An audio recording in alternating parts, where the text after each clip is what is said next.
Gold hub తాకట్టులో ఉన్న బంగారాన్ని విడిపించి కొనబడును. అదే రోజు ఆన్లైన్ ధరకు కొని డబ్బులు ఇవ్వబడును. జనసేన అధ్యక్షులు పవన్ కళ్యాణ్ గారిని చెప్పుకునే వాళ్ళం. ఈరోజు డిప్యూటీ సీఎం ఆఫ్ ఆంధ్రప్రదేశ్, అలాగే మినిస్టర్స్ ఆఫ్ ఆంధ్రప్రదేశ్ అని చెప్పుకోవడం చాలా గర్వకారంగా ఉంది. ఈరోజు ఎంతో సంతోషకరం. ఎందుకంటే పవన్ కళ్యాణ్ గారు ఎమ్మెల్యే అయితే చాలు, ఎమ్మెల్యే గెలవండి, ఎమ్మెల్యేగా గెలుస్తారా అని చెప్పి విమర్శలు చేసిన వాళ్ళు ఈరోజు ఆయన one and only deputy CM. Okay, మీలాగా జాతరలాగా 5-6 అమ్ముకోలేదు ఆయన. గతంలో మీరు డిప్యూటీ సీఎం లేనారు, ఏదో పాలకొండ సభ్యులు వేసినట్టు గుళ్ళో 5 మంది డిప్యూటీ సీఎంలు, అదే పవర్లో పౌరుల వాళ్ళకి చూసారా. పవన్ కళ్యాణ్ గారు ఈరోజు అలాగే చంద్రబాబు గారికి, మోడీ గారికి అందరూ కృతజ్ఞతలు తెలియజేస్తూ ఒకటే చెప్తున్నాం, ఇచ్చిన మాట నిలబెట్టుకుంటాం అని. ఉదాహరణకి నిన్నటి రోజు 5 హామీల మీద సంతకం పెట్టడం, అన్నీ ఏదైతే ఎలక్షన్లో గెలిస్తే పెన్షన్ కానివ్వండి, అన్నా క్యాంటీన్ కానివ్వండి, డిఎస్సి కానివ్వండి, అన్నీ కూడా ఏదైతే హామీలు ఇచ్చామో ఆ హామీలను కూడా నిన్న నెరవేర్చుకున్నాం. ఆ సంతోషంలోనే ఈరోజు మీడియా మిత్రుల ముద్ర కేక్ కట్ చేసుకున్నాం. ఆ సంతోషం పంచుకుందాం. ఎందుకంటే కాసేపు కిందటే పవన్ కళ్యాణ్ గారికి శాఖలు కేటాయించారు, చాలా ఆనందంగా ఉంది. రాష్ట్రంలో ఈరోజు ప్రజలు అనుకున్నట్టుగా ప్రజా విజయం ఇది, ప్రజల విజయం ఇది. మనం చూసుంటాం. ఈరోజు మాజీ ముఖ్యమంత్రి ఆయన ఇప్పుడు కూడా ప్యాలెస్ నుంచి బయట రాకుండా తాడేపల్లి ప్యాలెస్ నుంచి ఏం మాట్లాడుతున్నాడంటే ఈవీఎంలో ఏమో జరిగిందంట. సరే, 150 సీట్లు వచ్చినప్పుడు అప్పుడు కూడా ఈవీఎం జరిగిందా? మేము అడుగుతున్నాం. ఈరోజు మాకు ఈవీఎంలో ఏమో జరిగిందంటారు. ఈవీఎం పైన దేశవ్యాప్తంగా చర్చ జరగాలంట. 150 సీట్లు వచ్చినప్పుడు మేము చర్చ జరుగుంటే అప్పుడు ప్రజలు తీర్పు ఇచ్చినారు, ఆశీర్వదించినారు, అవకాశం ఇచ్చినారు. నువ్వు ఇంటికే పరిమితమైనావు, బయటికి రాకుండా పబ్జీ ఆడుకుంటూ జీవితం గడిపోయినావు. మేము ప్రజల్లోకి వచ్చినాం, పోరాటం చేసినాం, నిలబడినాం, హామీలు ఇచ్చినాం, గెలిచాం, చూపించాం.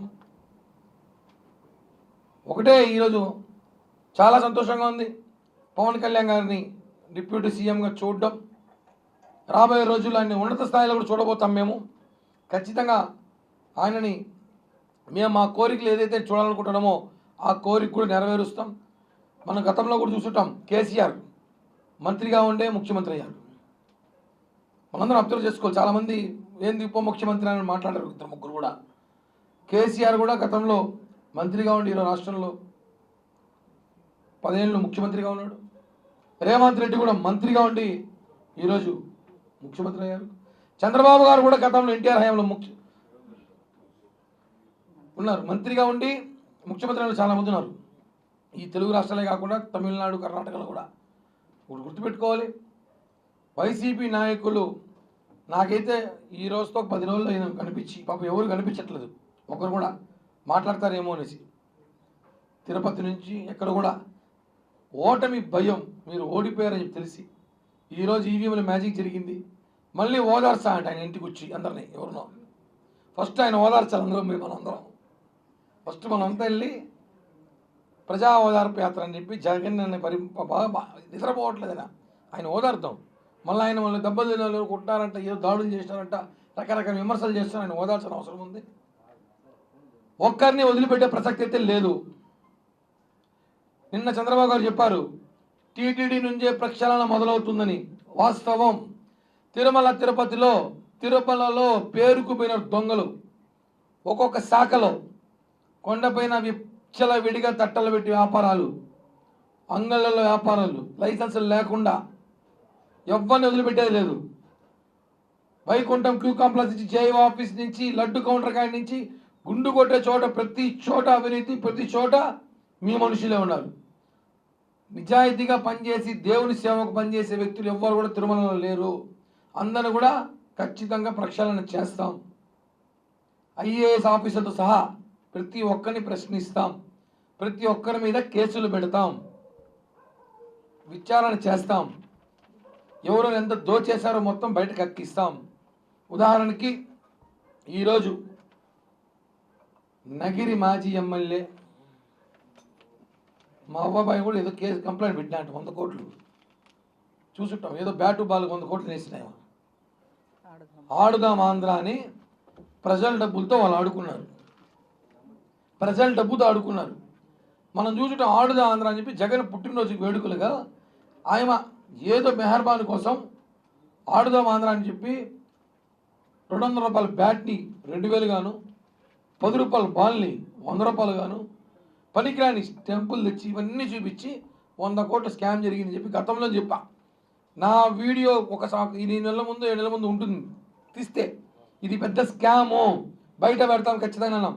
ఖచ్చితంగా స్కామ్. సిఐడిలో కంప్లైంట్ ఇచ్చారు, వేగవంతం చేస్తాం, విచారణ చేపడతాం. ఖచ్చితంగా సిద్ధార్థ రెడ్డి, ఎవరైతే బైరెడ్డి సిద్ధార్థ రెడ్డి ఉన్నాడో ఆ స్పోర్ట్స్ అసోసియేషన్ చైర్మన్, అలాగే ఆ శాఖ మంత్రి అయిన రోజావాణి, ఇద్దరి మీద కేసులు పెడతాం. ఎవరు ఎంత తిన్నారో కక్కిస్తాం. ఇలాంటివి చాలా ఉన్నాయి. 1000 కోట్లు దోచారు, అన్నీ కూడా బయటికి తీస్తాం. ఎక్కడికి పారిపోయినా పట్టకొస్తాం, వదిలి ప్రసక్తే లేదు. ఆడుదాం ఆంధ్ర అని చెప్పి ఆమె పొద్దున్న నుంచి సాయంత్రం దాకా ఆమె ఆడుకుంది బాగా డ్యాన్సులు వేసుకొని, పొద్దున మధ్యాహ్నం సాయంత్రం. మళ్ళీ ఆడుదాం ఆంధ్ర 100 కోట్లు స్కామ్. ఇలాగ అన్ని శాఖలో ఎండోమెంట్, స్పోర్ట్స్, వ్యవసాయ శాఖ, కరెంట్, విద్యుత్, అటవీకారు, ప్రతి దాంట్లో కోట్లు దోచేస్తారు. అన్నీ కూడా సంబంధించిన ప్రతి అధికారి, ఎంత పెద్ద అధికారి అయినా సరే వదిలిపెట్టే ప్రసక్తే లేదు. ఖచ్చితంగా అందరినీ జైలుకి పంపిస్తాం. ఎందుకంటే మీరు తినింది ప్రజల డబ్బు, తిరుమలలో తినింది దేవుని డబ్బు, ఏది వదిలిపెట్టే ప్రసక్తి లేదని చెప్పి తెలియజేస్తూ మరొకసారి మా అధినేత, మా డిప్యూటీ సీఎం, ఈ రాష్ట్రానికి దిక్సూచిన ఏకైక నాయకుడు పవన్ కళ్యాణ్ గారికి హృదయపూర్వక శుభాకాంక్షలు తెలియజేస్తూ, ఇక్కడ మా అందరి తరపున, తిరుపతి జనసేన పార్టీ తరపున ఆయనకు శుభాకాంక్షలు తెలియజేస్తూ, తీసుకున్న మినిస్టర్లు ఏదైతే శాఖలు తీసుకున్నారో దానికి పూర్తి న్యాయం ఆయన చేస్తారో మాకందరికీ తెలుసు. ప్రజలకు ఏదో చేయాలని కసితో రాజకీయాలు వచ్చిన పవన్ కళ్యాణ్ గారు ఖచ్చితంగా ఆయనకి ఆ దేవుడు భగవంతుడు ఆశీస్సులతో అన్ని శాఖలు తీసుకున్న శాఖ కూడా న్యాయం చేసి ఇచ్చిన హామీలు నెరవేరుస్తాం.